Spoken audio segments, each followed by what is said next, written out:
Daily is daily Vikings entertainment.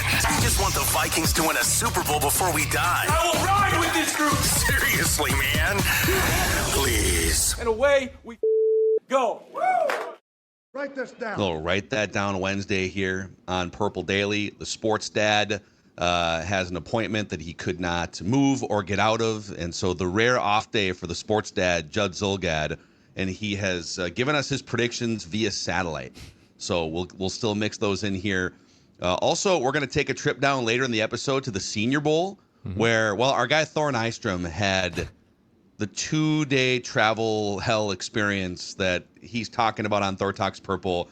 Jason Harmon is down there from the Before I Die podcast and friend of Purple Daily. And those guys, we've tasked those guys with, gather the information that you need for Thor Talks Purple Thor and for football takes. But it'd be fun for you guys to pinpoint players that might be on the Vikings radar for the draft and interview them and talk to them. So Jason sent in a couple yesterday. He's never interviewed football players before, like, high-level college football players or NFL players, Dex.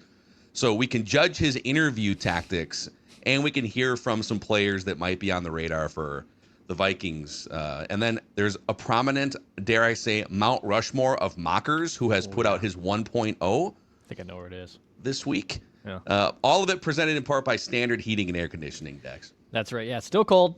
Still very cold in Minnesota. Yeah. Very, very cold. So it's the wind. It's the wind. It's never, it's the humidity in the summer. It's the wind in the winter. And the best part is, Standard Heating can take care of both those things. I'm dreaming of humidity in the summertime right now. Give me the heat. I'm more of a dry heat guy. As I've gotten older, give me the Southwest dry heat, but I'll take some humid Minnesota summer air right now over just about anything that's been happening here. So go contact Standard Heating. Get on their Smart Club too. Priority bookings, discount on repairs, plus a boatload of great coupons available too. Tell them that Purple Daily sent you. Go contact Standard Heating and Air. And then write that down every Wednesday is presented by North American Banking Company. If you're looking for a better banking experience, if you're looking for friendly, knowledgeable people and actual human relationships when it comes to your bank, and cutting-edge online tools that value the safety and security of your accounts. North American Banking Company, the official bank of the O-Line Committee. A couple film reviews on the O-Line Committee YouTube channel this morning. But if you're just looking for a better banking experience, they have been Minnesota-based since 1998. Community banking, nabankcode.com/Mackey, member FDIC, equal housing. Write this down. Lender. All right. Sexy Dexy. Let's go through how this works here. If you're new, maybe you've just jumped on board Purple Daily this week, you've stumbled into us, you're looking for fun off-season content, welcome in. Click that subscribe button on the YouTube channel. And here's how Write That Down works. We are the only show in America that actually has the stones to make predictions and hold each other accountable with statistics every single week. Show you how wrong we are. On this show, it's 3 Vikings or football-related predictions from everybody each week. They have to be quantifiable in some form. We keep track of completion percentage and touchdowns. The season runs from Super Bowl to Super Bowl. So if my math is correct, that's going to be 3 predictions this week, 3 next week, and then the final accountability session the following week. Oh, yeah. Oh, yeah. I'm excited. I went down and did some, spoiler alert, a lot of Super Bowl prop bets already starting to be made. I got a couple that I'll do today. I'll unleash a few maybe next week as well. Are you doing the Gatorade one this week or saving it for next week? I'm doing Gatorade this week. I want to lock this in now. I don't want to wait. I don't want to wait for the odds to shift a little bit. I did some research. And by research, like 3 to 6 minutes on Gatorade history at the Super Bowl last night. Wow. So I'm very excited. I'll unveil that. Have you gone back? Was there like one video that kind of like expedited the research, or did you go back and comb through the actual game footage to find game by game?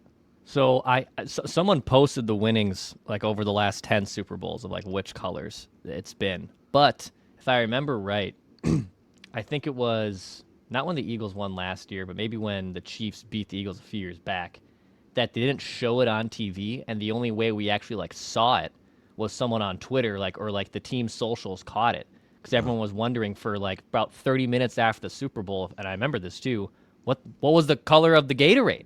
Yeah. So I just hope that Is it an NBC? Who has Super Bowl this year? Is it It's Fox? CBS. CBS? It's NBC, right? NBC? I think it's an NBC. I think it's an NBC. Hold on a So my plead to the camera crews of the network broadcasting of the big game, please make sure you get the Gatorade stuff, so I don't have to hunt for it on social medias afterwards. Yeah. They also, if you could just make everything a little bit more gambling friendly, if you could put a timer on the national anthem for us, if you could show the Gatorade bath. That's also true. Yeah. It is NBC, by the way. Well, that's the other thing with the anthem time. Like, I think the clock technically starts once the first word of, oh, say. Like, I think that's when the clock. It's not when, the instrumentals, and because I mean that could take, if you have a band there, that could take like 30 to 45 seconds before you actually get a word out. So, I had never thought of that angle, right? But what if there's like a piano interlude or something for 15 seconds? That doesn't count on the national anthem over under. I would assume not. And then again, how the holding of Brave, how long does that?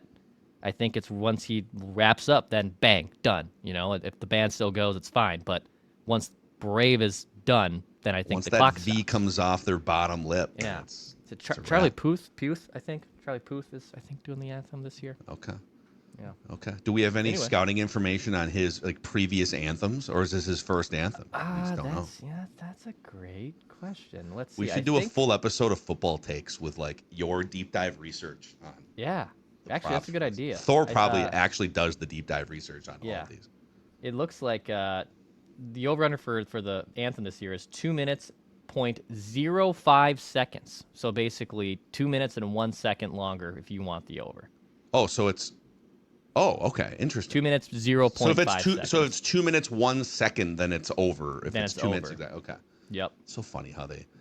anyways, if you want to participate with us and make predictions like Nate is about to for the first time, you can send Declan a message through the Score North app. We'll get you scheduled for an upcoming week here. All right, let's start with Judd's accountability. Here we go. He's not here, so we'll hold him accountable from afar.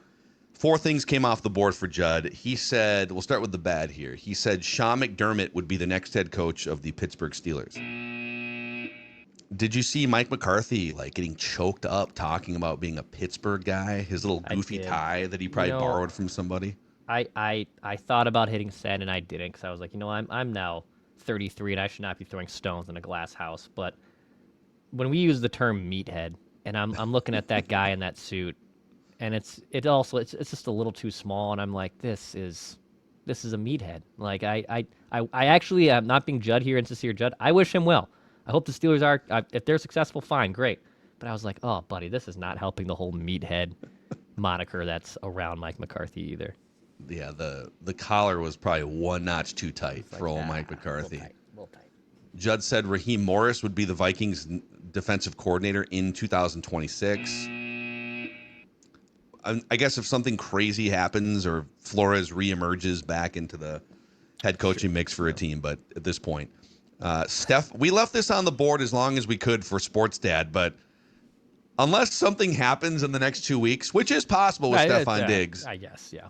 And he gets let go before the Super Bowl, but Judd said Stephon Diggs would be traded or let go by the Patriots this season. So again, if we need to revisit because something happens, but I like Diggs. I know some people get a little chapped by him, and he can certainly be a lot to handle. I love me some Stephon Diggs. I'm a big fan. I wouldn't mind seeing him winning a Super Bowl either. He is an OG friend of the old Mackie and Judd radio show. Early, in his Vikings career, he came out, hung out with us at the State Fair when people were doing the Ice Bucket Challenge thing. That's right. Was it? I think I lost the quarterback cesspool challenge that year, and we were doing State Fair. You had to pay off your State Fair debt.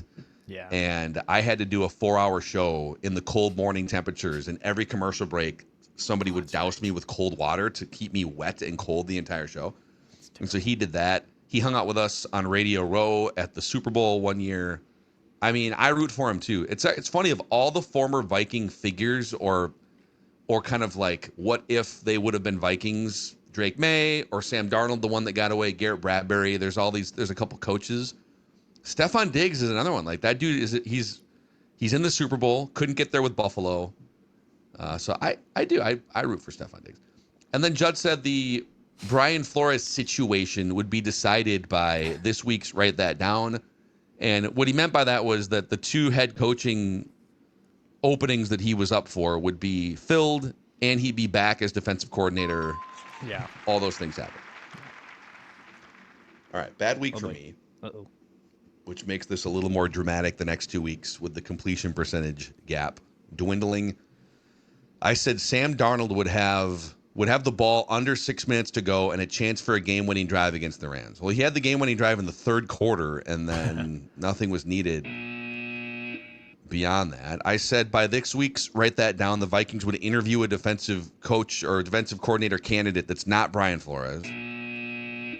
Jonathan Gannon will be the next Vikings DC in 2026. Packers. And backup tight end Nick Vanette would score a touchdown this season with somebody. I was on like a 2-week Nick Vanette heater there. I don't know. Hey, man. Nick Vanette wagon. I'm all for backup tight ends, okay? Ben Sims, Nick Vanette. I mean, give me some heavy personnel tight ends. I'm for it.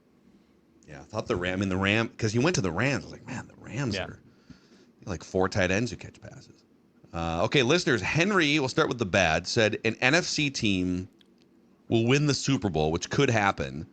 But then he said an AFC team will win multiple road playoff games en route to the Super Bowl. And the Patriots, they won 1 road game en route to the Super Bowl.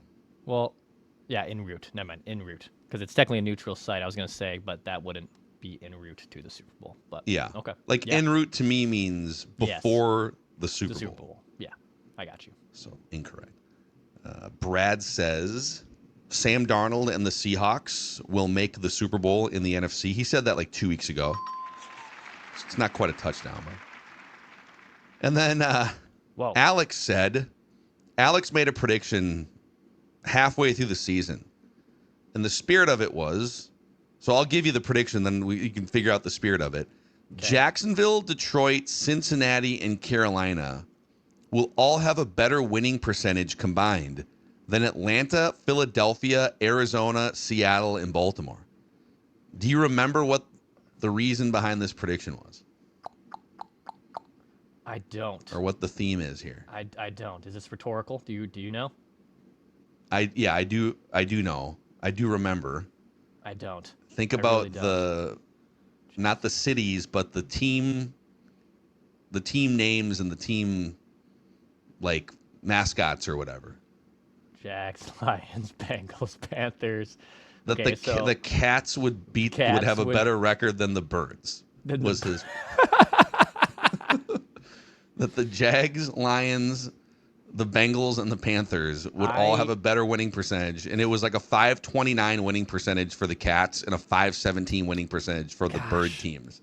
I don't even, I'm not to pull a Judd, I don't even remember this prediction being made. Yeah. Huh. It's possible this might have been made when you were out on paternity. Okay. Because I was like, AJ might have been in for this. I don't remember that. I usually have pretty good memory of logging these, and I don't remember that. That's a amazing prediction, though. It's pretty close, dude. Arizona is the one that cost them. Arizona went 3-4. If Arizona could have won like 3 more games, the Birds would have come out on top here. That's so funny. I might try to make this prediction again in 2026. So you had 3 things come off the board. You said we'll start with the bad. Brian Flores will be the Packers' next defensive coordinator. This is a tough one.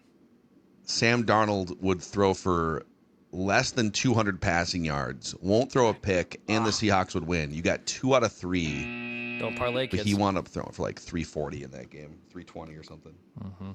Yeah, don't parlay. But you did say, and it may not seem this way having watched that game, you said Jarrett Stidham would have a better passer rating or QBR than Drake May in the AFC title game. Drake May had the better QBR, but Jarrett Stidham actually had, in the pillow fight of the century, a better passer rating than Drake May in that game. Oof. It was like by 0.5 too, if I remember. It was like 63.5 to 63. So I threaded this. I threaded this little needle here, especially after Stiddy hits that big bomb in the first quarter for like 55, 60 yards. I'm like, all right, here we go, Stiddy. Here we go. And that was the highlight for Jarrett Stidham. we did break the all 22 of that game down on O-line committee this morning. It just dropped like an hour ago, and it was just the final 3 drives in the blizzard conditions, and those guys were explaining just how impossible it is to do anything and get your footing. But apparently Drake, on the last clinching play where the Patriots needed a first down to end the game, they had a run play called, like a zone run play out to the right, and Drake May didn't tell anyone, except maybe he might have told the running back, but he didn't tell the offensive line. Garrett Bradbury told this story after the game. He decided on his own he was going to pull the handoff and do a naked bootleg and ice the game by himself. But he didn't tell. So the offensive line was like turning around. Oh, my God, what's happening? And there's Drake May. That's awesome. The one that got away. So, and then AJ had Mike McDaniel. Next coaching job would be part of the Vikings staff. He's on the Chargers. So with that, with 2 prediction sessions left until the end of the season, I'm at 38.9% completions. Judd 35.5. This is not an insurmountable gap if crazy things happen here. Yeah. Declan's at 29.9. Listeners and AJ both at 25%. The touchdown battle is wide open. Judd has 12. You and I each have 11. Listeners have 8 and AJ has 4. And then you lead the career completion percentage battle going back like 5 seasons. 35.6%. I've got 69 touchdowns. Nice, leading that category. So there we go. There's the accountabilities. Let's get our guy Nate in here, making his debut as a write that down predictor. Nate, hey guys, what's up, dude? Good to be on. Long time listener. I think YouTube told me last year I watched 542 Purple Daily videos or something like that. So.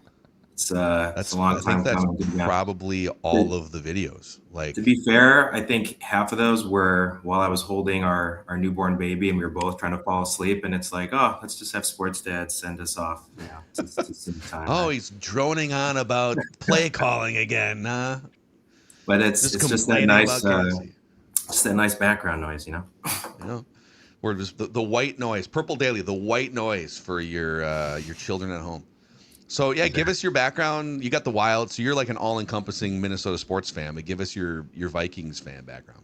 Yeah, absolutely. So I was born into it, born and raised in the Twin Cities thanks to my dad, who was born into it, thanks to his dad. And we could keep going all the way back, but I'll stop on, my dad's dad, my grandpa Roger, because that's actually a fun little story. So he was not born into it. He chose it.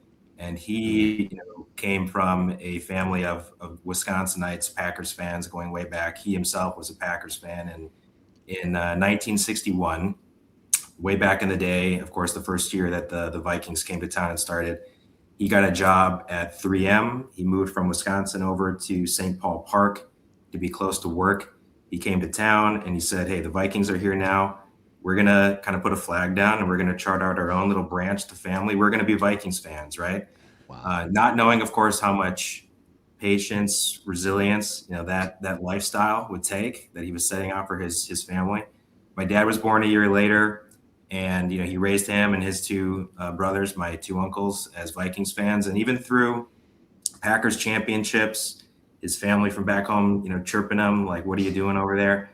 He has stuck with it to his great credit, and passed it on to my dad, passed it on to me. And as for me, I remember being 8 years old in the 1998 season and getting really attached to Moss, Cunningham, that whole year, and kind of going through like the emotional journey, both myself and through the eyes of my dad, and kind of having it really click like what it means for, what my grandpa kind of chose for our family branch and what that kind of misery feels like. But it's something that, I'm really glad that my grandpa chose to do, to kind of put us on this mission. And I wouldn't trade it for anything. The misery is what brings us together, right? So hopefully we get one, but that's my background. So you were kind of like, Declan was a little younger than that in the 98 season. Yeah. I was 12, so we were all kind of similar kids. What's funny, or maybe more depressing than funny, is I do remember as like a 12-year-old in 1998 and some of the media and like columnists talking about how long it had been since the Vikings had been to a Super Bowl, and this would be the first trip to the Super Bowl in like 20 years or 21 years or whatever. And the fact that we are way, like the gap between now and 1998 is a much larger gap than 1998 to the last time they went to a Super Bowl. It's been 50 years, right? Was it the 76 or 77 season? Yeah, January 77. So 40, like calendar years wise, 49 years, this month. We're working it up to 50 since the last time, we got to see them even have a chance in it, which, by the way, I was looking back at some Super Bowl stats for the Vikings in those actual games, and man, they truly miserable, performance. Yeah, it makes you wonder if there was as much sports media and like if Purple Daily was around or all these different social media channels as your team is constantly coming up that short in the Super Bowl. What would right now we're all kind of just get back and then we'll find something to complain about maybe after that. But if they got rid of Darnold, if they got rid of Darnold after the Rams game last year, I mean Tarkenton would not have survived, his first Super Bowl appearance. Well, would Bud Grant have been on a hot seat or something? One more thing and then we can get to our predictions, but on Football Takes, our new broad football podcast, I brought up, and this is probably more of a Vikings rant than anything else, but the fact that the Patriots can have a 20-year dynasty, tear everything down basically beneath ownership, from front office to coaching staff, new quarterback, be bad for like 3 years, 2 or 3 years, and then just be right back in the Super Bowl. And the Seahawks can be a multiple Super Bowl appearance team, champion, tear a lot of things down, new coach, new quarterback, new roster, everything, and then boom, they bounce right back. And the Vikings haven't even been to back-to-back playoffs since 2009. It's kind of wild. And I'm not saying it's luck. Like those franchises are doing a lot of the right things that the Vikings aren't, or maybe they are finding the quarterback in the right spot. Or in the case of the Vikings, like maybe Darnold was the right quarterback and the Seahawks just did some better things around him. But it is really depressing to watch these two particular teams be torn down, come back, all in the span of the Vikings not having won. They've won like one playoff game basically over that stretch. Anyways. Yeah, it's maybe the Vikings need to change their name to a type of cat, and then that'd be great. Yeah. Are there any cats? Lynx? There's already taken, I guess. The Pumas. There you go. Yeah. So Nate, we're going to start with you. Then we'll go Judd via satellite, Dex, and back to me. We'll make 3 trips around the room. Write this down. Fire away. Let's do it. All right, let's do this. So I got to start with a Super Bowl prediction, see if we can get a touchdown on the board for the listeners before the season wraps up. So I'll go through this, and you guys let me know if this qualifies for a touchdown, and I can add some more spice to it if you think that's needed. But the theme of this prediction, I think, is pretty quintessential to being a Vikings fan, which is that sort of quiet misery from afar of watching other teams succeed, where we could have so easily been there if a few things had gone differently, right? So this is what I call the parlay of agony. That's what this is going to be. So first, former Viking Sam Darnold is going to win the Super Bowl with his Seahawks. He is going to throw at least 2 touchdowns, which I picked that number specifically because a Vikings quarterback in 4 Super Bowls has never thrown more than 1 touchdown, which is kind of amazing. And he will also have, Sam Darnold, a passer rating of at least 68, which is not a particularly high bar to clear, but a starting quarterback for the Vikings in 4 Super Bowls has never had a passer rating of 68 or higher. So he wins, he throws 2 TDs or more, and his passer rating is a modest 68 or better. And I can add more spice to that if that's not touchdown worthy, but we'll start there. No, I think we'll give you that. Write this down. Usually 3 Adam parlays. The third leg is the bar's a little low, but you know what? It clears. It clears. But it's all built around, just sticking the knife into the Vikings a little more with not only winning, but a quarterback who didn't, just wilt in the big moment. Yeah, they need to feel a little bit of pain here. All right, Dex, let's go to Judd via satellite for his first prediction. Yeah, and by the way, because the last time Judd pre-recorded predictions, that was a couple months ago, I was a good producer, and I chopped out all the long pauses from the time he starts a recording to when he actually talks. And this time I decided to leave them in. The audience said, I want those in. I want to see how long it takes Judd to get the prediction in. So each one there's of the these, millennial pause, and then this will be like the Gen X. He's not a boomer. He's like it's a Gen X pause. Yeah, the Gen X pause. So here's Judd with his first prediction. Okay. All right, write this down. At least 2 NFL teams with picks in the top 10 of the first round of this year's draft will either trade out of the first round or down in the first round. In other words, at least two of the teams are going to look at this draft and say, let's see if we can get a little bit of draft capital for 2027. So they either trade out of the round or at the very least, they trade down in the round, top 10 picks, two teams. All right. Bold little, not a bad pause. But definitely the Gen X or I'm guilty too. The millennial pause. Yeah. Write this down. It's a real thing. I don't know how you young Gen Zs and Gen Alphas just instantly get to your take, or maybe you edit every time. I don't know. Yeah, it's true. Dex. All right, write this down. I'll go with the Gatorade color. This year's Gatorade color on the Super Bowl winning head coach will be the color orange. It'll be orange. Okay. Orange is the odds-on favorite at like plus 200, plus 220, so it is the favorite to be the Gatorade color. The last time we had a Super Bowl orange Gatorade color was Super Bowl 54. I believe that was the first Patrick Mahomes and Chiefs-led Super Bowl win. Other than that, prior years it's been yellow, consecutive years of purple, and then consecutive years of blue. So we haven't had orange in quite some why time. is orange? Why is there momentum on the market for orange then? Do we know? Yes. Yeah, let's see here. Or are we scouting the color of Gatorade that's been on these sidelines? Like, I would assume the Seahawks are favored. I have not looked at the line yet. Like, are the Seahawks using orange Gatorade this season more frequently? Maybe that's why. Somewhere someone had, this is a huge article from covers.com, which like goes into great detail of like how they got here. About just the Gatorade? Yeah. Yes, about how this. I would say this is probably like 700 to 1,000 words on Gatorade props on covers.com. Can't wait to dig into You can 100% go check it. That's where I got this info from. But yeah, they've tracked every year going back to 2001.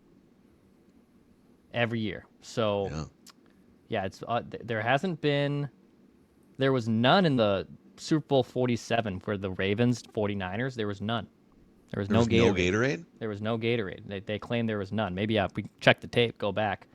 And there's been like was it the game that Booney lost in? Right? Yes, it was. Ravens It was. Okay. Power outage. There's clear. So and also like, is that just water? It must be water.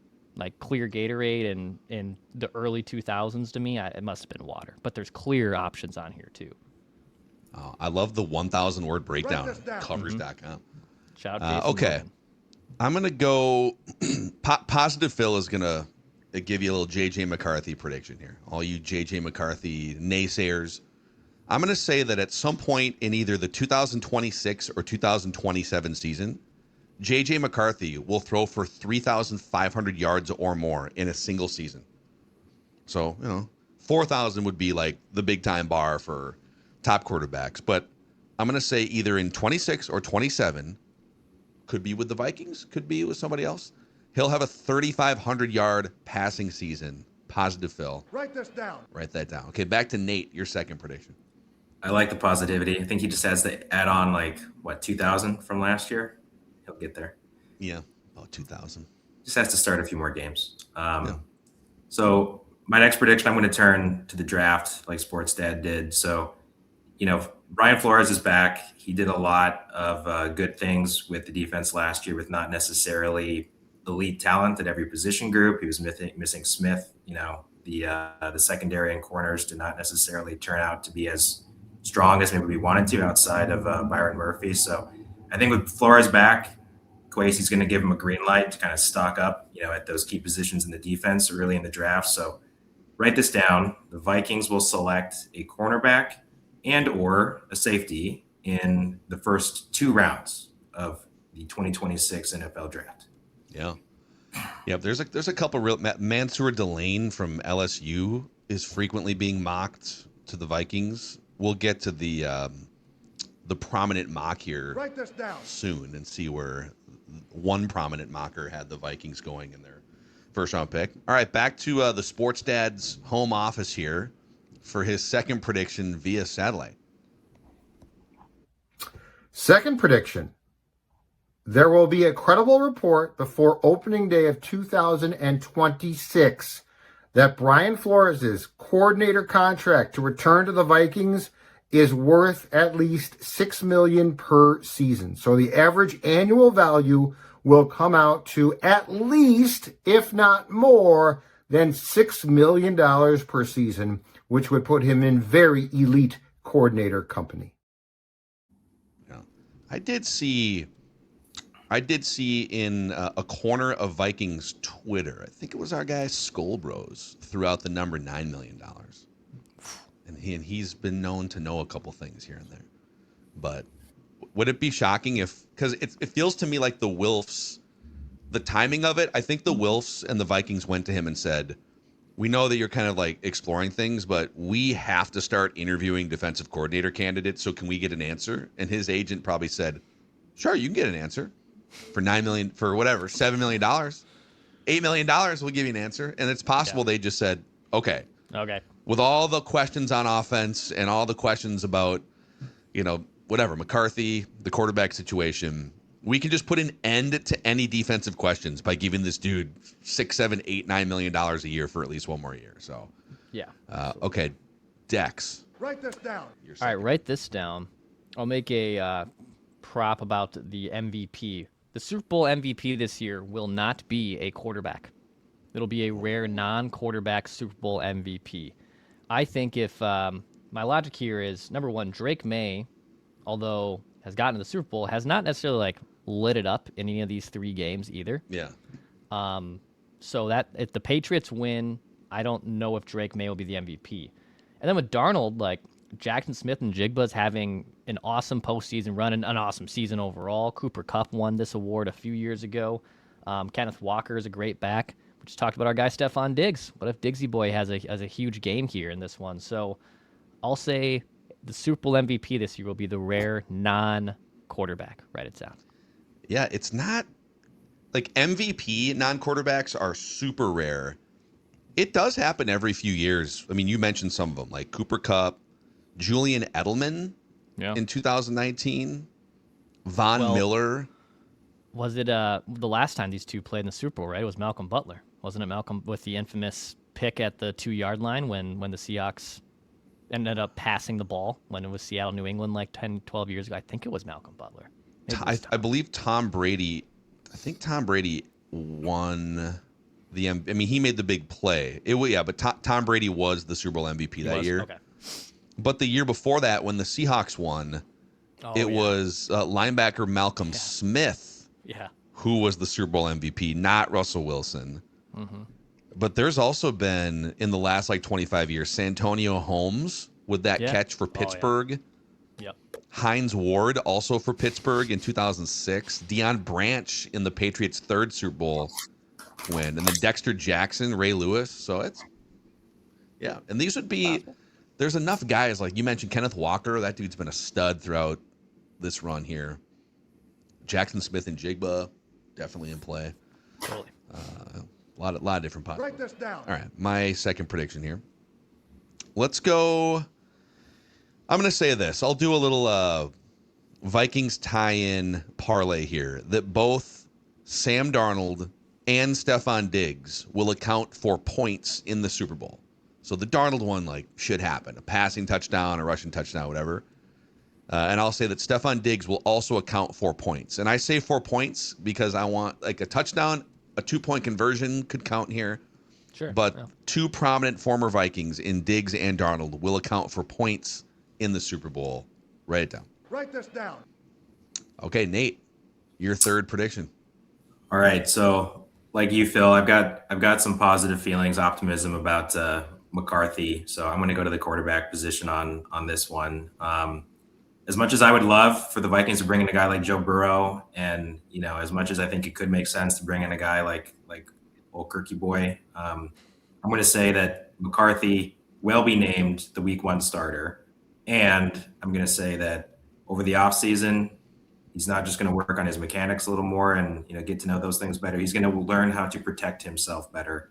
So write this down. McCarthy will be the Week 1 starter, and he will start at least 8 consecutive games to start the 2026 season. Yeah. I've heard some rumblings that we know that hand was a recurring thing. He re-aggravated it. He was in pain for the Packers game. But I've heard some rumblings that that hand was actually a major on again, sometimes off again issue going back to like early in the season, like maybe even the second or third game for him. So, and I'm not trying to make excuses. Like the dude just didn't play really well at all early in the season. A lot of quarterbacks are banged up. Guys have thumbs and hands and whatever. Like most quarterbacks aren't feeling amazing throughout the course of a season. But, you know, if he had a bad hand throughout a large chunk of the season and it wasn't something that was prominently talked about, then that's why his accuracy was a lot worse than what we saw in college and in some of the practices. So, yeah, we'll see. We'll see. The next few months are going to be super interesting. But Nate, awesome stuff with your predictions. First time predictor here. Since you've got this life altering platform, is there anyone you'd like to thank or a shout out in your life today? Absolutely. Yeah, I want to rattle through some quick ones. So first, my wife, Raina, is number one. She puts up with me, watching the Vikings every Sunday, watching you guys, basically every day. I think she's like, you watched them how many times last year? Like, you need therapy. And I'm like, babe, you need to understand Purple Daily and Ben Line is a form of therapy, right? Not to replace real therapy, but it helps a bit, right? She's a Seahawks fan though, so she's eating good. She's got nothing to complain about. My new 8-month-old baby son, Omri, he's not watching football really with me yet, at least not while my wife is around to see that happening. But he's the best thing that's happened to me. I can't wait to bring him into the Purple family of misery for now. Hopefully, not once he's old enough to watch the team. My dad and my brothers, Steve and Eric, those are the guys I talk about football, hockey, everything with the absolute most. My mom for putting up with us. And most of all, going back to what I told you guys earlier, my grandpa Roger for making all of us Vikings fans, putting that flag down. Not easy to do, I think, in the 60s, and to stick with that, with how well the Packers have done. So if there is anybody in my life who I think about when I think about the mission of the show, winning one before we die, Roger, my grandpa, he's getting up there in years, and he's the number one guy I think about. So let's do this for my grandpa. Hopefully we can get one for Roger. For Roger. Love it, man. Nate, awesome work. Great hearing your story and your family's story about being Vikings fans, and hopefully we can do this again sometime. Thank you, guys. Take care. All right, Nate. Appreciate you. Guest listener predictor, Nate. We'll get Judd's final prediction via satellite. We'll get to a prominent mocker here. Does Underdog do the Gatorade? Let's see here. Let's pull it up. We have plenty of other things. Yeah, so many different things right now, and especially on the Boost Builder right now. You can build up for that big game at Underdog. But yeah, there's still Sam Darnold, Drake May, over/under on touchdowns.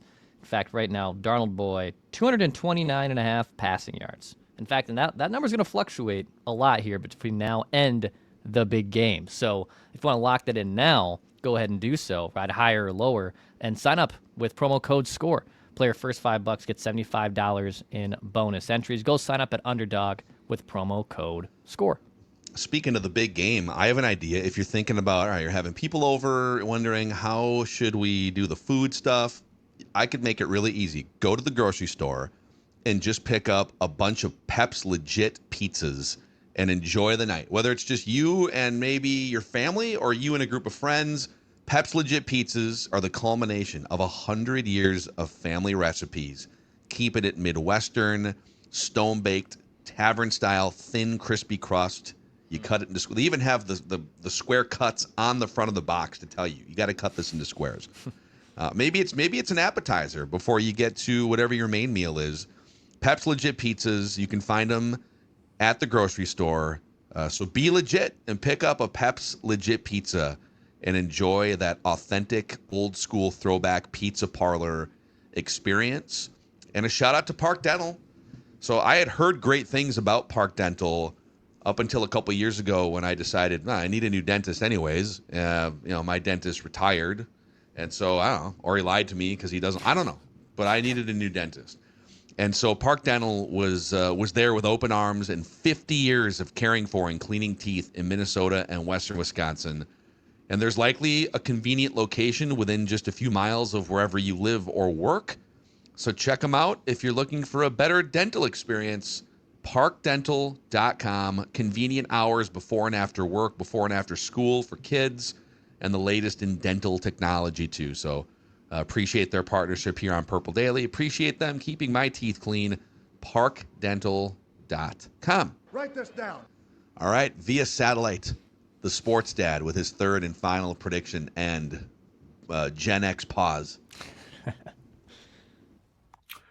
So Mike McDaniel going to Los Angeles to become the Chargers OC. I've talked about this before, but I've looked. I can't find the prediction yet, so here it is.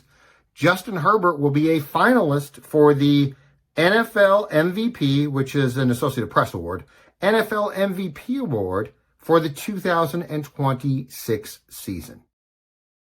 Wow, there it is.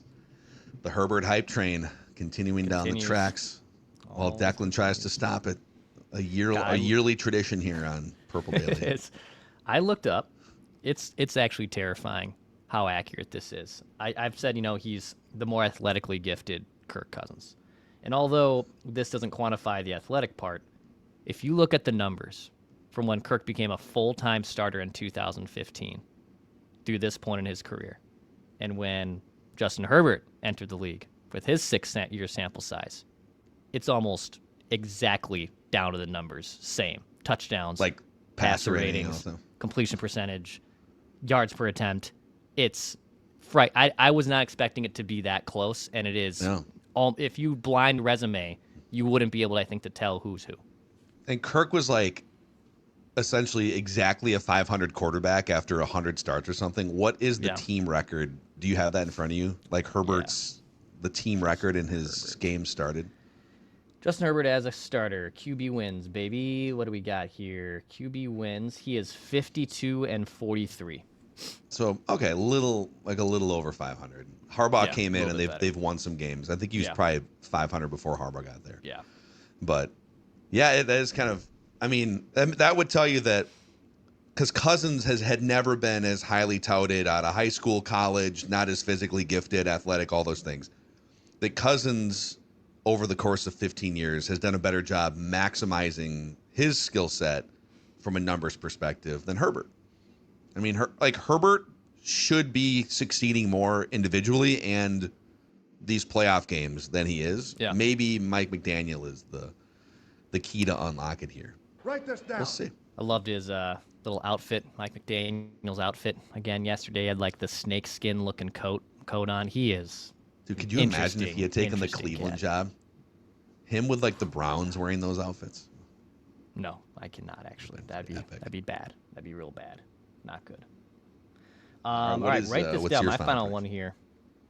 Yeah, I'll write this down here. So I have a little ode to Mike Vrabel, who this happened in the Super Bowl. And in fact, I think Mike Vrabel, the only player with 4 receptions in his NFL career, all of them touchdowns. He has 4 receptions, 4 touchdowns. Kind of a cool little nod there. So write this down. And this could happen too with Seattle, maybe. A non-skill position player will record a touchdown in the Super Bowl this year. Okay, so it could be a pick six, but it also could be a tight end or a right tackle eligible or something. Yes, exactly. So that this will be either like a defensive score, but I would like to see like a good fat guy touchdown would be the big one there. But yeah, that'll be my final prediction. By the way, the Browns just hired a coach. Speaking of the Browns. Oh, really? Speaking of the Browns, yeah. Is it Todd Monken? Did I just see this from my friends at Underdog, by the way? Wow. So he was the disgraced offensive coordinator for John Harbaugh and the Ravens, right? Yeah. That was the drama that and then he went on a podcast and basically said, yeah, I could have done a better job with my relationship with Lamar. And I mean, they had great offenses in Baltimore. So I wonder, they have to make a decision. Do they roll forward because they're still eating money on that Deshaun Watson contract? Or I don't know I don't know what their cap situation is. I know that a lot of it is the quarterback that's been hurt and terrible, but if he wanted to run kind of a similar read option offense, could they go get Malik Willis in free agency and now you got Monken and interesting. Okay. Yeah, he did a podcast and was like, yeah, usually you'd come on here and kind of deny everything. He's like, yeah, there's a lot of truth to it. We just didn't have a great relationship. Okay. Go. All right. Write this down. Good. Good. Okay, third and final prediction here. For me, I'm gonna say so. We're gonna get to a couple things from the Senior Bowl before this episode's over, but I'm gonna make a preemptive prediction that, write this down, the Vikings will draft one of the players that either Jason Harmon or Thor Nystrom interview on camera at the Senior Bowl. So to this point, Jason has connected with two guys, and we'll roll and critique the footage here. And they'll send in some more, and you'll see them across different Score North, Purple Daily, Thor Talks Purple platforms. But the Vikings are going to draft one of the players that appears on a podcast or social media interview with either Thor Nystrom or Jason Harmon at the Senior Bowl in Mobile. Write it down. So let's start. Yeah, I kind of want to. Yeah, go ahead. Let's start this. I want to hear these. Do you want to? Should we do the interviews first and then the prominent mocker, or should we do it the other way around? Let's do the interviews. Let's knock this out. I want to hear some of these. I'll fire these here. I'll roll the tape. Let's start with, and I'll preface this by saying that so Jason and Thor, while he's like trying to figure out how do we get from point A to B to C to D to get to Mobile. So Jason, all right, you're on your own down there for now. He's never been to the Senior Bowl. He's never interviewed a high-level college player or NFL player before. And he had texted and said, I feel like, so I grabbed Justin Joly. He's a big old tight end from North Carolina State, and the Vikings might be in the market for a tight end. And I feel like I was really nervous, feel like it was kind of bad. I said, oh, well, just send it over. I thought he crushed it. That he's never interviewed a football player before. This is Jason Harmon from the Before I Die weekly spinoff on the Purple All Daily. right, Jason Harmon here with Score North and Purple Daily here at the Senior Bowl in Mobile with NC State tight end Justin Joly. How you liking Mobile so far, Justin? It's amazing. It's cold. It's just like home. So it's like I hear a lot of players complaining, but it's regular to me. I came out in sweatpants at first. I was like, oh, it's not even cold, so I'm gonna go put some shorts on. Well, yeah, coming from Minnesota myself, this is definitely like summer weather. So as far as what you're looking to put on tape for teams out here and heading into April, what do you want a team to take away that they're going to get if they select you to join their offense? I would say the versatility of being able to win one-on-ones, block, and just do everything that they need me to do. Like, I don't have to be a specific third down player or a red zone player. I can be an all-down tight end when they need me. Okay, and then one last one. Growing up, who was your favorite tight end to watch in the NFL? There was a couple. Jeremy Shockey's one. Antonio Gates. I would say Tony Gonzalez as well. Shannon Sharp. I love some Shannon Sharp. Shannon Sharp funny too, man. So yeah. Well, I think if that's who you're modeling your game after, that's a pretty good list. Thank you for meeting with us today. Of course. Thank you for meeting. Pretty awesome, right? Yeah. I thought he did a great job, and I mean, it's one thing like talking to athletes off camera. It's actually like I think a lot more comfortable, and like that's kind of been my experience when I've talked to athletes. But on camera, it's a little more awkward. Like it's formal, and it's just if you're not natural or if not, it's not a natural thing. Let's just be honest. It is not a natural thing to have like either a cameraman in your face or you set up a tripod. I don't know what was Jason had set up there, but yeah, it can be intimidating. So I thought he did a great job. Yeah. And by the way, Justin Joly. Wasn't it, if you were to have paused that, so he's going to be asked about the tight ends that he grew up kind of admiring and watching. Antonio Gates, for sure. Like, Shannon Sharp's a legend. He's one of the great 10s of all time. I don't know if I would have put Jeremy Shockey on my first, 20 names that I would have expected to come out of his mouth. No, not Jeremy at all. Shockey. Love that one. All right, let's hear another one here. Is it Arkansas running back Mike Washington? And this is, I don't know if they did like a 2-a-day. It's now nighttime there in Mobile, and Jason is still roaming around. This is Jason Harmon, Purple Daily correspondent with Mike Washington. Hi, Jason Harmon with Score North, Purple Daily, back here at the Senior Bowl with Arkansas running back Mike Washington. You had some really impressive plays today, definitely turned a lot of heads, and you were a player that stood out a lot to me as a Vikings fan watching you heading into this process. Dare I say, some of your runs reminded me a little bit of a guy who played in Minnesota, Dalvin Cook. But who are some of the guys that growing up you watched and you took inspiration from, especially as somebody who's as balanced as you are with not only running but being a pass catcher? Yeah, Josh Jacobs. I mean, that's my all-time favorite running back for me. I didn't really grow up watching football. I grew up watching college football. But I didn't really grow up watching NFL football or anything, things of that nature. But Josh Jacobs, I mean, I've been watching him since Alabama, and I just love this game. I just, completely love this game. And then when he was able to transition to the NFL and kind of double his production and double his yardage and, yards per carry and all of that. That's kind of just when I fell in love with his game. As far as fans, for whatever team ends up drafting you, what do they want? What do you want them to know that they're going to be getting when you come to their team? A person who's just passionate about the game. I mean, I love the game. I'm not a person who's just money driven and it's just about money or things of that nature. Like, I love the game. I love the game. I'm super passionate about the game. I mean, what comes with that is a dude who cares about the program, cares about the organization, and take pride of carrying the rock for that organization. Even if that necessarily means that you'd end up somewhere hypothetically with like minus 20 degree temperatures? Mm-hmm. Yeah. I mean, I was born in upstate New York. I'm from Utica, New York. He said go Bills. But yeah, I'm from Utica, New York. I'm used to the cold, so I mean, it doesn't really matter to me. All right, playing indoors wouldn't hurt, just saying, hypothetically. Well, thank you. Good to meet you, and great job today. Yeah, Mike Washington, I think he was at Buffalo in the MAC for a few years and then wound up at Arkansas. But yeah, you're going to, by the way, the next few days, we're going to have, and Thor is down there as of last night now too. So we're going to have across Thor Talks Purple. We'll sprinkle some in here on Purple Daily. And then in the coming days and weeks too, football takes as well.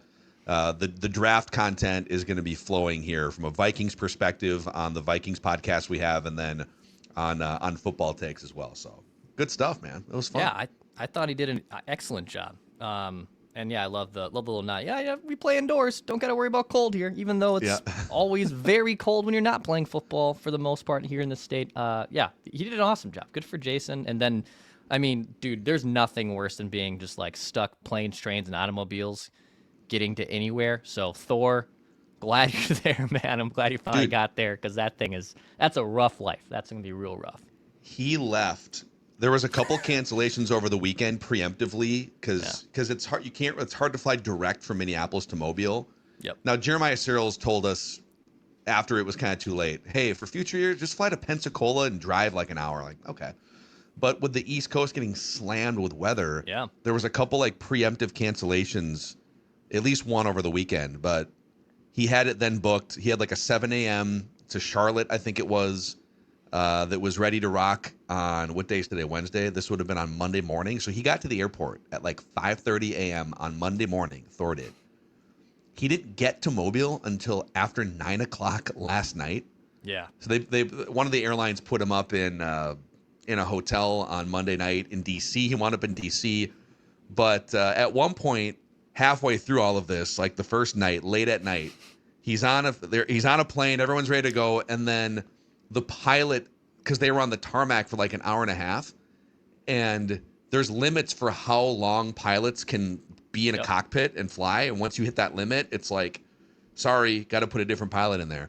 So they were on the tarmac for like an hour and a half or 2 hours, and the pilot was like, this is going to be cutting it too close. I can't legally fly this plane to the destination. So they brought everyone back off the plane and then put them up in hotels and stuff. But kind of unprecedented like travel chaos on the East Coast. But yeah, I don't think I've ever. I've experienced flight delays and I've experienced some long layovers, but I don't think I've ever had to deboard a plane after boarding. I don't think that's ever happened to me, which I would be so frustrated by that, infuriated by that, to be honest. That exact thing happened to me when I was living in Seattle and trying to get from like somewhere on the East Coast back over to Seattle. And we had to deboard at one point we were like in St. Louis, or I can't remember, connecting somewhere. We had to deboard for whatever reason. And then once we got on the plane, okay, now we're going. And then the pilot realized I am going to run out of hours while we're in the air. And they landed in Idaho. It was like an emergency landing in Idaho, not for technical issues, but because the pilot wasn't allowed to get. I'm like, why can't you just fly another hour? It's against regulations. So we sat on the tarmac in Idaho for like 2 hours while they brought another pilot from a hotel room or something. Good God. Yeah, it's crazy. I mean, safety first, I get it, but at the end of the day, it's like let's complete the leg of this trip. Just here. go. Why are we stuck in Boise? Can we please go home? I want a mock. All right, let's hit this mock here. Daniel Jeremiah from NFL.com one of the forefathers of mocking. And he's got his 1.0 here and it's a combination of his information from people in the league because he's super plugged in, but he's also a former scout himself. So he kind of blends the two things together. He's got Fernando Mendoza to the Raiders at 1. The number 2 pick is kind of up in the air with the Jets. He's got the Ohio State edge rusher Arvell Reese going number 2. There's a couple offensive tackles. Mansour Delane, the cornerback from LSU, is going 5 to the Giants. There's been some mocks that have him going to the Vikings. Jeremiah Love, Notre Dame running back, going 8 to the Saints. Be a nice little boost to their offense. And then let's see here. Let's get down into the teens. No other quarterbacks here. So you're seeing a little bit of is it Ty Simpson, but not on this one. With the number 18 pick in the 2026 draft, according to Daniel Jeremiah, the Minnesota Vikings select out of Toledo safety Emmanuel McNeil Warren. I want a mock. Okay. And he writes, I'm higher on McNeil Warren than some other people around the league. I love his combination of size and explosive playmaking ability. He could help replace Harrison Smith if the soon-to-be 37-year-old does indeed retire. So we'll save the action there. I know it's not the sexiest thing, but that's a huge question mark right now. I mean, especially with Harry's future up in the air. Josh Metellus as a true safety is not. I don't think his isn't a great strong suit for him. And Theo Jackson might be more of a jag than an impact player. Might just be more of a just a guy type of dude. And when you have Harrison Smith, you can have jags to complement him. They've actually have kind of had a history of that during Harrison Smith's tenure. They can have, a Andrew Sendejo or Anthony Harris. I know he at one point wasn't like an all-pro, but they've had kind of random guys there because Harrison Smith is so good and can make up for it. They need a good safety. They need to find, honestly, the next Harrison Smith. So a safety, although not the sexiest thing, I wouldn't be upset by it if that was their first-round pick either. It's generally not the sexiest thing, but in the B-Flow defense, it's like such an important thing to have versatile safeties that can also be up on the line of scrimmage and then be able to bail back into a coverage spot and get to where you need to be like within a second and a half. And Thor has been talking about McNeil Warren throughout Thor Talks Purple and some of the early mock draft iterations he's doing. But according to PFF, 92 overall PFF grade, which was second among 915 college safeties last year.